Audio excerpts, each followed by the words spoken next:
New মার্কেটের কিছুটা ঘোরাঘুরি, সাথে সিলেদার্সের কেনাকাটি এবং স্ট্রিট ফুড খাওয়া, সমস্ত কিছু নিয়ে দিনটা বেশ ভালোই কাটছে। বাট এখনো দিনটা শেষ হয়নি, যেহেতু আমি এসেছিলাম আজকে নিউ মার্কেটে অনেক সকাল সকাল, তো তার জন্য সমস্ত কাজ কমপ্লিট করার পরে এখনো অনেকটা সময় বাকি আছে, আর সাথে সাথে অনেক কিছু দেখানোরও বাকি আছে তোমাদের সাথে।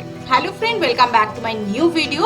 তো আমি তোমাদের সাথে শেয়ার করছি দুর্গা পুজো আর হাতে গোনা কয়েকটা দিনই বাকি, আর সেই সময় সিলেদার্সের কালেকশন কিরকম আছে, সাথে নিউ মার্কেটে কি কি নতুন নতুন কালেকশন উঠেছে, সমস্ত কিছু নিয়ে কিন্তু অলরেডি তোমাদের সাথে ভিডিও আমি শেয়ার করে দিয়েছি।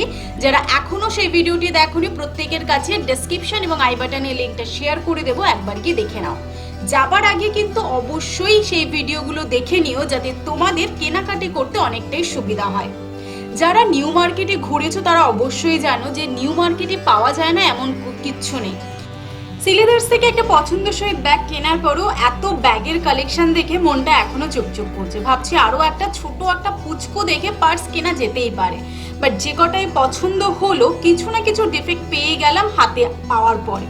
তো তার জন্য মনটাকে একটু কন্ট্রোল করে চলে যাচ্ছি আরো কিছু জায়গা দেখাতে, এবং সাথে তোমাদেরকে দেখাবো স্প্ল্যানেট মার্কেটটাও, যেখানে তোমরা 200 থেকে 250-র মধ্যে কিন্তু ভ্যারাইটি কুর্তির কালেকশন পেয়ে যাবে, সাথে ব্যাগের কালেকশন রয়েছে, এবং 400 থেকে 450-র মধ্যেই কিন্তু পেয়ে যাবে তোমরা লেডিস এবং জেন্টসের জিন্সও। চলো বাকি মার্কেটটা এবার তোমাদের সাথে ফটোফট করে একটু ঘুরে দেখিয়ে দিই। আমি চেষ্টা করেছি প্রতি কটা প্রাইস ট্যাগটা একটু জুম করে দেখিয়ে দিতে, যাতে তোমরাও বুঝতে পারো এখানে কতটা কম রেঞ্জের মধ্যে জিনিসপত্র তোমরা পারচেস করতে পারবে।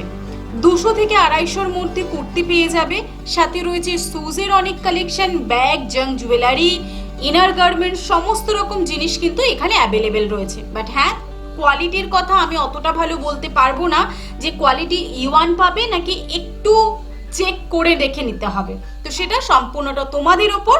দেখতে থাকো ফুল ভিডিওটা, ভালো লাগলে অবশ্যই লাইক, শেয়ার, কমেন্ট করতে ভুলবে না। আর যারা এখনো আমার চ্যানেলটিকে সাবস্ক্রাইব করোনি, প্রত্যেকের কাছে রিকোয়েস্ট হলো চ্যানেলটিকে সাবস্ক্রাইব করে দাও, আর পাশে থাকা বেল আইকনটিও প্রেস করে রাখো নতুন ভিডিও নোটিফিকেশন পাওয়ার জন্য।